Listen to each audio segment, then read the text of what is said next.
राजनपुर में electrical association की तकरीब हल्फ बर्दारी, मोहम्मद काशिफ बतौर सदर और अजहर शाह ने जनरल सेक्रेटरी का हल्फ उठा लिया। मरकजी अंजुमन ताजरान पाकिस्तान के मरकजी सीनियर नायब सदर अब्दुल रशीद साजिद की खुसूसी शिरकत, SHO सिटी को बेहतर कारकर्दगी पर तारीफी शील्ड भी दी गई।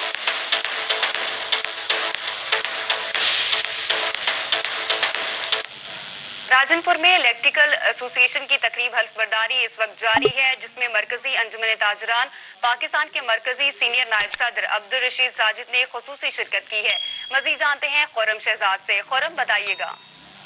जी बिल्कुल, राजनपुर में फ्रिज एसी इलेक्ट्रिकल एसोसिएशन के इंतखाबात के बाद आज इनकी तकरीब हलफ बर्दारी हुई और इस तकरीब हलफ बर्दारी में मरकजी अंजुमन ताजरान पाकिस्तान के नायब सदर ने खसूसी तौर पर यहाँ पर शिरकत की है। इन्हीं से मजीद जानते हैं। सर, जानना चाहूँगा, एक तो तमाम बॉडी को मुबारक देना चाहूँगा अपनी तरफ से भी, और क्या पैगाम देंगे इस नई आने वाली बॉडी को? बिस्मिल्लाहिर्रहमानिर्रहीम। नई आने वाली बॉडी का यही पैगाम है कि इत्तफाक व इत्तेहाद से आपस में बैठ के जो हारे हुए हैं उनको भी साथ लेके चलें, जो जीत गए हैं उनके साथ चल के, ताकि कम से कम मसाइल हों, जो मसला हो इकट्ठे होके सारे इकट्ठे चलें ताकि मसाइल से कम हो और हमारी यूनियन आगे बढ़े।